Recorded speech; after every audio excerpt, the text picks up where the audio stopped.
यहाँ ऐसे लग रहा है हमें कि सब सितारे आ गए हैं एंड संगीत और जो सपने मिल रहे हैं यहाँ वो बहुत ही कुछ नई झलक ला रहे हैं इस प्रोग्राम के लिए। तो संजीवनी और सुरेश जी जो साथ में हैं तो ऐसे लगता है कि हम अभी सब कुछ जीत लेंगे। अरे सुरेश सर, आपसे जानना चाहूंगा एंटरटेनमेंट के थ्रू एक नया इनिशिएटिव लिया जा रहा है, क्या कहना चाहेंगे, कितना इम्पोर्टेंट इनिशिएटिव है, क्योंकि एजुकेशन अभी सबसे बड़ा मुद्दा है हमारे पास। नहीं, ये कैसे है कि ये ऑलरेडी ये लोग इतना बड़ा काम कर रहे हैं। अब ये मुझे मालूम है इस चीज़ के लिए दासवानी साहब या मिली जी जानती हैं कि ये सब चीज़ें चलाना कोई खाने की चीज़ नहीं है कि होटल में गया, बड़ा सांभर मंगवाया, डोसा मंगवाया। ये चलाने के लिए जो मेहनत लगती है, और मेहनत का बेस क्या है, जब तक पैसा नहीं हो, जिसको मराठी में बहुत अच्छा अवडंबर नहीं कर सकते आप, उसके लिए पैसा इकट्ठा करना पड़ता है। इंसान को चाहिए खुद की जेब से भी वो लगाता है, मगर कब तक लगाएगा वो। तो ये चीज़ों को बढ़ाने के लिए हमारी जो माई बाप है जो इस प्रोग्राम में आएंगे वो अपनी तरफ से कंट्रीब्यूट करेंगे, और ये संस्थाएं इसी तरह चलती रहती है और पब्लिक आएगी और इस प्रोग्राम का वो बढ़ावा देगी, तो ये संस्था बहुत अच्छा रोलिंग में आएगी। और रोलिंग में लाना बहुत ज़रूरी, इसलिए मैंने बीच में बोला ना कि सरकार को भी थोड़ा सा ध्यान देना बहुत ज़रूरी है। जी जितना स्पोर्ट्स में देते हैं वो खुद भी बहुत इस तरह का काम करती है सरकार, गांव-गांव खेड़ों में जाके इस तरह की जो सामाजिक कार्य करते रहते हैं, और ये संस्था भी जुड़ी हुई है, उसी तरह का काम कर रही है। तो इसको बढ़ावा देने के लिए ये प्रोग्राम अरेंज हुआ है। तो इसके लिए हम भी तैयार हो गए कि भाई चलो एक अच्छा काम कर रहे हैं। संजीवनी मैम, आप क्या कहना चाहेंगे? पहले तो मैं सुरेश जी का शुक्रिया भी अदा करना चाहूँगी कि उन्होंने तुरंत हाँ कर दी कि सामाजिक उन्नति का कार्य है तो उसमें मैं ज़रूर हाथ बटाऊंगा, सहकार्य करूँगा। और सुरेश जी अपने गीत भी गाएंगे और दो तीन गाने रफ़ी साहब के ये मेरा प्रेम पत्र पर है वगैरह सुनने को मिलेंगे जो आमतौर पर सुने नहीं मिलते हैं। ये मेरा प्रेम पत्र पढ़कर कि तुम नाराज ना हो, कि तुम मेरी जिंदगी हो, कि तुम मेरी बंदगी। इतना खूबसूरत गा रहा है। क्या हमारे लोगों ने जो स्टॉलवर्ड्स ने जो काम करके रखा हुआ है उसका तो जवाब ही नहीं है। आज भी आज का बच्चा है, उसको अगर प्रूव करना हो अपने आप की गायकी को तो वही पुराने गानों का साथ लेना पड़ता है। किसी नए गाने के साथ कोई बच्चा कंपटीशन नहीं जीतता। सही बात है। Very good. सुरेश सर, एक सवाल है, ये जो ओल्ड गानों पर न्यू लिरिक्स जो बना रहे हैं उसके बारे में आप क्या कहना चाहेंगे, सही नहीं है? देखिए, आपको अच्छा लग रहा है ना तो सही है, आपको अच्छा नहीं लग रहा है तो वो गलत है। इसमें इसमें हम लोग, हमारे जैसा आदमी कुछ बोलने जाए तो उनको ये लगेगा कि भाई देखो, मैं कुछ नया करने की कोशिश कर रहा हूँ तो इसको पसंद नहीं आ रहा है। मगर दुनिया में ऐसा कोई भी इंसान पैदा नहीं हुआ है जो कुछ नया कर सकता है। वो रीअरेंज कर सकता है। ये रीअरेंजमेंट ही है जो नए तरीके से उसने पेश किया है। तो उसने कुछ अरेंज किया है? ये कुर्सी अभी सीधी रखी है तो थोड़ी सी टेढ़ी करी है, तो इसमें नया कुछ नहीं होता है। वही चीज़ है, एक नए विचार से दे दी हुई है। सर इसी से जुड़ा एक सवाल है, जो एआई का जमाना चल रहा है, लोग एआई से मतलब आपकी आवाज में भी गाने बना रहे हैं, तो क्या कैसा लगता है सर, इसके बारे में कुछ बताइए। देखिए, जो बात हो रही है वो कोई अच्छी नहीं हो रही है, मगर शौक पूरा करने दीजिए। डर किसका लगता है आपको पता है? कि ये एआई कहीं बच्चा नहीं पैदा करे। जो नेचुरली प्रोसेस है वो कहीं शुरू नहीं कर दे, क्योंकि टेक्नोलॉजी इतनी आगे चली गई है कि डर ही लगता है। एक एआई नया का क्या सुरेश है? वाडकर खड़ा है बाजू में आपके। नहीं, एआई का क्या है, रिकॉर्डेड फॉर्म में वहां तक ठीक है, लाइव कॉन्सर्ट में आके रियल गाना एआई नहीं कर सकता है, उसके लिए स्वयं सुरेश जी ही आने चाहिए। ये चीटिंग नहीं हो सकती। उसमें लाइव जो जिंदगी लाइफ डालनी पड़ती है गाने में ना, वो आपको एआई में नहीं मिलेगी। वो इट्स अ डेड मीटिंग। और जो जिन्होंने जो बनाया होगा उसकी खामियां हमारे जैसा आदमी बता सकता है। एक आम आदमी समझ लीजिए, चलिए नहीं समझ में आया उसको कि यार कमाल है, ये किशोरदा का गाना देखो, रफी साहब की आवाज़ में, मगर उसमें क्या क्या खामियां हैं ये म्यूजिक के जानकार 100% बता सकता है। और उसमें जो खामियां हैं वो 100% खलेगी लोगों पर, अच्छी नहीं लगेगी। बिना मगर म्यूजिक के अगर गाएंगे आप तो आपका आप एक्सपोज हो जाएंगे मगर इतने पानी में। उसमें करोड़ों रुपए कमाए जा रहे हैं, कमाने दो, उनके नसीब में आया है तो कमाने दो। रॉयल्टी की भी बात करते हैं, आप लोग भी बहुत दुखों कर रहे हैं, बहुत सारी मीटिंग भी हो रही है, काफी चीजें आगे भी बढ़ी है, मगर रॉयल्टी को लेकर क्या अभी शुरू हो गया है रॉयल्टी। देखिए, इसको उछाल मिलना बहुत ज़रूरी था, जो अभी मिल गया।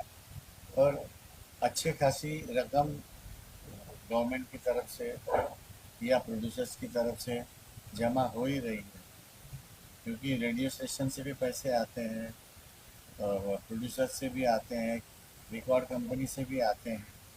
तो और कितनी अच्छी बात है कि आर्टिस्टों को उसका मुआवजा मिलता है। किसी ज़माने में हमको जो भी रकम मिलती थी गाने की, उधर ख़त्म हो जाता था ना। उसके बाद हमारा गाना समझिए पॉपुलर हो गया तो लाखों करोड़ों बार बजता है रेडियो में, प्रोग्रामों में। टीवी पे, तो अभी उसका भी फूल ना फुलाची पाकड़ी मिल रही है, तो जिंदगी के लिए उसकी मदद हो जाती है। और आने वाली जनरेशन के लिए हमारी एसोसिएशन ने, इसामरा ने बहुत बड़ा कदम उठाया है, जिसका पूरा क्रेडिट मैं हमारे जो अध्यक्ष हैं, संजय हमारे संजय टंडन जी है, हमारे अनूप जलोटा जी है, और भी हमारे डायरेक्टर्स हैं जिसमें मैं भी हूँ। तो अच्छा लगता है, कुछ नहीं मिलता था, अभी हर 4-5 महीने में कुछ हाथ में चेक मिल जाता है, तो अच्छा लगता है कि चलिए हमारी भी सुनवाई हो गई। तो हमारे जो बच्चे हैं, जो हमारे बच्चे गाना सीख रहे हैं, तो यहाँ पे आपके स्टूडियो में आ सकेंगे सब, जब शोधन हाँ जरूर जरूर जरूर। जरूर। देखिए, मैं हमारे इधर ऐसा है कि टैलेंट को हम लोग बहुत ज़्यादा महत्व देते हैं, क्योंकि मैं एक प्रोफेशनल सिंगर हूँ। पिछले 50 साल से रादर मैं 4.5 साल की उम्र से गा रहा हूँ, मगर as a professional playback singer करके मुझे 50 साल पूरे हो रहे हैं। तो और गाना बजाना दासवानी साहब ऐसी चीज़ है कि उसको लेके आना पड़ता है। मैं ऊपर हाथ कर रहा हूँ, उसने भेजना होता है, देना होता है गले में। आप किसी को लिखना पढ़ना आप सिखा सकते हो, मगर गाना जो है वो पहले लेके आना पड़ता है, फिर कोई सिखा सकता है उसको। तो ऐसे टैलेंट है हमारे पास, हमारे बच्चे हैं, है तो जरूर जरूर आए। एक्सपोर्ट करें, अपना दिखाएं स्टूडियो आपका, तो उसका भी हाँ जरूर भविष्य बन जाएगा। जरूर जरूर। सुरेश जी, आपसे एक मैसेज जाना चाहेंगे, खास करके पढ़ाई के लिए सेक्रेटरी की तरफ से एक मैसेज जाता है, खास करके काम कर रहे हैं लाइन ऑफ लाइन ट्रस्ट है, कि इम्पोर्टेंट कितना होता है एजुकेशन, उस चीज़ के लिए बहुत ज़्यादा इम्पोर्टेंट। देखिए, आप 4 किताबें पढ़ेंगे या आप ग्रेजुएट हो जाएंगे, या आप मैट्रिकुलेशन करेंगे, तो आपको दुनिया के दरवाजे खुल जाते हैं। एक पढ़ा लिखा आदमी और एक अनपढ़ आदमी क्या करेगा बेचारा? वो जिसको बोलते हैं ना कि शारीरिक मेहनत करेगा। पढ़ा लिखा आदमी अच्छी नौकरी पे बैठ के, टेबल पे बैठ के काम करेगा, तो इसका फायदा तो है ही है। और पढ़ा लिखा आदमी दुनिया में अच्छे से जी सकता है। मेहनत वाला आदमी हर जगह आपको नौकरी मिले ना मिले कोई भरोसा नहीं। पढ़ा लिखा आदमी अगर सर्टिफिकेट लेके जाता है तो कुछ ना कुछ तो नौकरी मिल ही जाती है उसको। और दुनिया में जीना हो तो पढ़ना लिखना बहुत ज़रूरी है। आपको कहीं जाना है, आपको कोई बोर्ड पढ़ना है, आपको मालूमात लेना है, तो पढ़ाई लिखाई काम आएगी आपके। अनपढ़ आदमी फिर 4 आदमी को ढूंढता रहेगा, और उसके नसीब से वो भी अनपढ़ मिल गया तो हो गया काम उसका। तो पढ़ना लिखना आज के ज़माने में बहुत बड़ा काम है। और बहन हमारी और डॉक्टर साहब, दासवानी साहब, और ये लाइट ऑफ लाइफ जो ट्रस्ट है वो बहुत अच्छा काम कर रही है। और मैं भी एजुकेशन का काम कर रहा हूँ। मेरा स्कूल है, मेरा गाने बजाने सिखाने का भी स्कूल है, और मेरा एकेडमिक स्कूल है। जी, इस बात के लिए मैं कहना चाहूँगी, कितने प्लेबैक सिंगर्स हैं जिन्होंने संगीत शिक्षा पीठ की स्थापना की है। मुझे लगता है सुरेश जी अकेले हैं, और इस बात की सचमुच प्रशंसा की जानी चाहिए, क्योंकि एजुकेशन जो है वो सिर्फ लेटर्स की पढ़ाई नहीं होती है। शिक्षा के ज़रिए संस्कार, संस्कृति का भी बढ़ावा होता है। भारतीय संस्कृति, बिल्कुल। भारतीय हमारी जो संस्कार हैं, तो साहित्य, तो इसलिए होलिस्टिक एजुकेशन जो है, परिपूर्ण शिक्षा, कि इसका काम लाइट ऑफ लाइफ ट्रस्ट करते हैं, तो ये बहुत और हमारे यहाँ तो एकेडमिक एजुकेशन और म्यूजिक एजुकेशन दोनों को सिमिलर इम्पोर्टेंस है, क्योंकि हमारे घर में बहुत पढ़े लिखे मेरी बहनें हैं,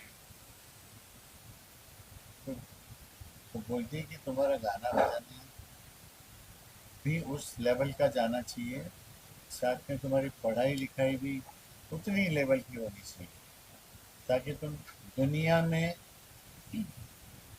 कभी तुमको कोई प्रॉब्लम नहीं आएगी। तो और हमारी ओके, संस्था को सर्दी समझ गया। हमारी संस्था को हमने लाइट ऑफ लाइफ ट्रस्ट बताया। या और ये जो लाइट है, ये प्रकाश है जो शिक्षण का और जो संस्कृति का और जो हम कैसे जीवन में जी सकते हैं, उसका जो प्रकाश है वो सबके जिंदगी में आना चाहिए, ये झलक। टॉर्च बेयरर वही होंगे जो नए, जो यंग बच्चे हैं। जी, absolutely. So light of life, प्रकाश में जीवन बनना चाहिए सबका, यही हमारा सपना है। Okay, thank you. Raj Kapoor साहब का हम लोग ट्रिब्यूट देने वाले हैं, तो किस तरह से तैयारी है रहेगी? कि अनगिनत गाने हैं उनके, तो आपको चूज करने के बहुत लिए बहुत अच्छा चूज किया है। संजीवनी खुद इतनी टैलेंटेड लड़की है और सुरीली है और अच्छा गाना पसंद करने वाली लड़की है, तो उसने जो लिस्ट बनाई है वो बड़ी खूबसूरत है। और अभी हम लोग 2 दिन में रिहर्सल भी करने वाले हैं। All together the bottom line is you will be very happy and enjoy the show. You will 100% enjoy the show. हाँ, नहीं, ये तो थोड़ा सा सीक्रेट रहना चाहिए। एक तो गाना गवा दिया हाँ, आपने। 2-3 सॉन्ग्स तो रेडी है। ओके जी। हो गया? अरे, साथ